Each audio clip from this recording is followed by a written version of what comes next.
welcome to tnSportsChat presented by Lehigh Valley Health Network. I'm Patrick Matsinko. This is Emmett McCall. Well, we've crowned a champion. We had Carbon County Babe Ruth wrapped up its tournament on Monday. The Franklin Township Pirates knocked off number 1 seed Pocono Mountain Orioles 10-0 in 5 innings, and that was a Pocono Mountain team that had been rolling. Right, number 1 seed. Whoa. Had won 15-0 in their semifinal game, won big in their quarterfinal round game. I mean, you expected. I know even Coach Franklin Township Coach Pete Bongiorno even kind of said that he wasn't expecting that kind of outcome. But the way things sort of played out on Monday, everything just sort of fell Franklin Township's way, and they played a great game. They capitalized on opportunities, and they made the most of it. Oh yeah, great hitting, clutch hitting. Yeah, and they were the number 2 seed coming in, right? Sure. So they had a really good regular season as well, but still to do a 10-0 Mercy Rule win, I think it even surprised them a little bit. And some of the catalysts for that game were, like you said, starting pitcher David Berger, who pitched 4 shutout solid innings to keep Pocono Mountain off the board, and then we had Randy Bongiorno, big day at the plate, and Owen Brady, who kind of got things going, drove in a couple runs early on. They jumped out to a big lead and never looked back. And I had a chance to catch up with Owen, David, and Randy and get their thoughts on the victory. Oh, it was great. It was my 3rd year on this team, and we finally pulled it off the 3rd year. And pitching was great, and we made all the plays in the field, and our batting was great. I thought we were going to lose. They were undefeated. We weren't.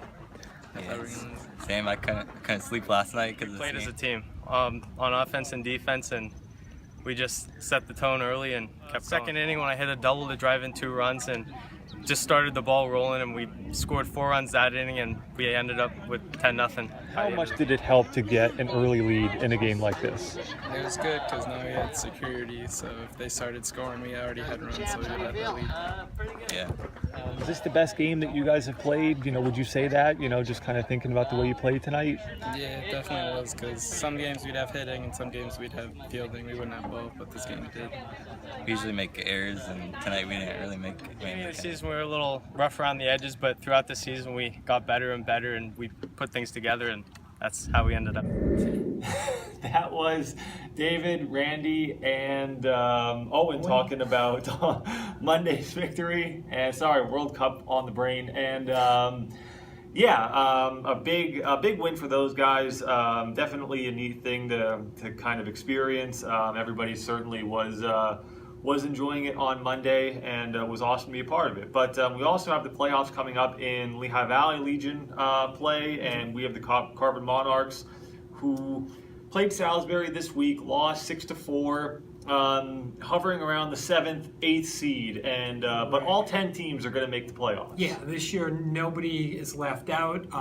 Believe the 2 teams in the league qualify for the state playoffs, but all 10 teams will make the league playoffs. It's a double elimination tournament. I believe 7 through 10 have a single elimination playoff, and then the 8 teams, the 2 winners plus 6 teams that got by, will be part of a double elimination tournament to declare the 2 teams that are going to end up going to the state playoffs or the regional playoffs. So the Monarchs and head coach Donnie Rarig trying right now, obviously, to kind of improve their standings, to kind of move up and get out of that 7th spot. Yeah. But the playoffs will start a week from today. July 5th is the first day to playoffs in the Lehigh Valley Legion League. So they have a couple regular season games left to try to move up. Northern Valley is currently in that 4 or 5 spot in the league standings, so they look pretty good, like they're not going to have to worry about playing those, basically a couple of play-in games on Thursday of next week. So both of those teams are competing for a Lehigh Valley playoff, Lehigh Valley Legion playoff spot, and hoping to once you get in the league playoffs, you got a chance. Yeah. So and you're in.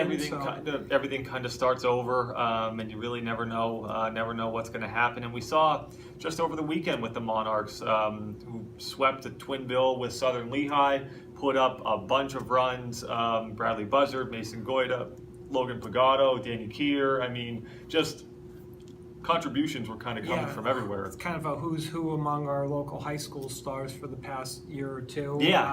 So that's some pretty good talent on that team, and the Northern Valley team is a good combination of Northwestern High School and Northern Lehigh High School kids. There's even a Palmerton player or two on the team. So basically, a lot of the guys that we covered this spring on the high school circuit are playing key roles for these two Legion teams. Yeah, so it shouldn't be a surprise again. And I know we've talked the last couple of weeks about some of our players of the year and things like that, and how a lot of their individual successes also translated to team success, and you see that throughout the summer as well. So that'll ramp up in the next week or so. But we are still in the middle of our Little League tournaments, which we have several of which are going on right now. Right. I mean, yeah, it's like all the summer baseball leagues are either concluded, like the Carbon County Babe Ruth League there, or like the Lehigh Valley Legion, Lehigh Valley Connie Mack. The Little Leagues are all beginning their playoffs. Either they're in the midst of them, or in the case of Lehigh Valley Legion and Lehigh Valley Connie Mack, they're going to be starting in the next week or two. So, but the Lansford are the District 18 Little League, as you mentioned, is in full swing now. We're down to winners bracket final in the 10 to 12 group, and we have two area teams. Anthracite and Tamaqua are both in semifinal games that are scheduled to be played tomorrow. And that should be good. I mean, some of those matchups are exciting. I got a chance to see Anthracite last week, which was it was a really good game, solid game all the way around. Anthracite Franklin. But a lot of familiar names, because if you've been following Little League, that Anthracite team was the 8 to 10-year-old District 18 champs 2 years ago. It's pretty much the same group of kids have moved up. They actually went to the regional playoffs that year and made a really nice run there too. So this is it's a tournament veteran team Anthracite has. And that's kind of something that I took away from last week's game, where it seemed in that game against Franklin where it was just sort of a matter of time. They were trailing early, and then just sort of you get one or two key hits, and then all of a sudden the floodgates open, and almost able to kind of flip a switch in a way. And Tamaqua has been playing extremely well too. Hitting the ball well. A lot of home runs, I mean, lighting up the scoreboard. Runs, reminds me of my Pleasant Valley football games that I covered. But they get a tough Valley West team. Right, they're playing Valley West. Anthracite plays Freeland, but Valley West is the team that Anthracite beat in the 8 to 10 championship game 2 years ago. So they have and they've won the 11 and 12, or at least been in the finals of the 11 and 12 the last couple of years. So that's another tournament, prepared team in Valley West. And it seems like, no matter how many years we've been doing this, that's a team that's kind of a perennial power in a lot of ways. It doesn't matter how much the roster turns over, the team turns over, just every year they're in the mix when it gets down to the end of it. So it'll be exciting. Yeah, in addition to those two teams we have in the winners bracket, we still have 4 teams left in the losers bracket. We have Jim Thorpe, we have Franklin Township, we have Talamensing, and we have Tri-County.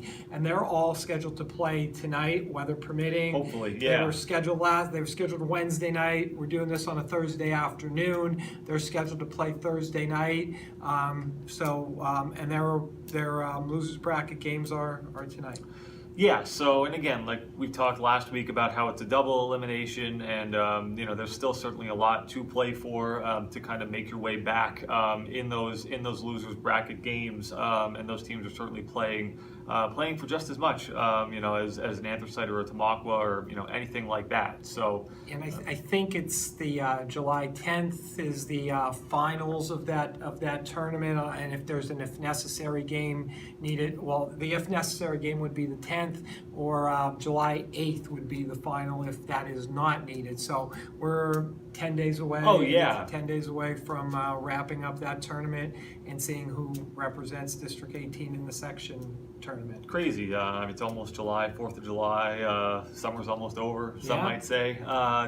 Doesn't seem like that, but yeah. So, and we also have some Connie Mack going on, Jim Thorpe, Northern Valley. So, Yeah, those Connie Mack playoffs start July 9th, I believe.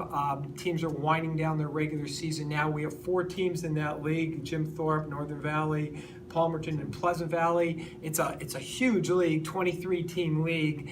The way they do it is the top 12 teams qualify for the playoffs. Top 4 teams get a bye, which automatically puts them in the state playoffs. Teams 5 through 12 have a 1-game playoff, and those 4 winners also go to the state playoffs. Right now, as we're talking, Jim Thorpe is, I think they're like right on that 4, 5, 6 bubble, trying to get that top 4 and get an automatic bid into or berth into the state tournament. But either way, they've pretty much got a spot clinched in the postseason. Northern Valley's right on the bubble. I think when I looked today, they were tied for the 12th and final spot. So they've got about 3 or 4 regular season games left only, so that'll kind of decide that. Palmerton and Pleasant Valley are not going to make the postseason. They're a little further down in the standings. And I know we covered Jim Thorpe against Northern Valley a week ago, and Pat Joyce really has those guys playing well. They've kind of been on a roll, and yeah, I think they started 1-4, 1-5, something like that, and I think it's 9 out of 10 or 10 out of 11 they've won since then. It's huge, and just really big for that team, the program. Obviously, when you kind of have that sort of success, and I think you kind of see then just sort of the buzz that it creates, with the kids, and then just sort of I think also helps it to grow too when you see that kind of success. So. But then to kind of circle back, I guess. Yeah, because we did that way out of order, so we're just going to call it circling back and go to the other 2 Little League tournament brackets, because if we didn't, JC Dietz will be calling us and saying, hey, you didn't mention my team. So, but we're kind of just keep everybody honest, I guess. But yes, we do have other Little League tournaments that are going on, and again, not to be forgotten. We have the 8 and 10s, which they're kind of in the middle of their tournament going on right now.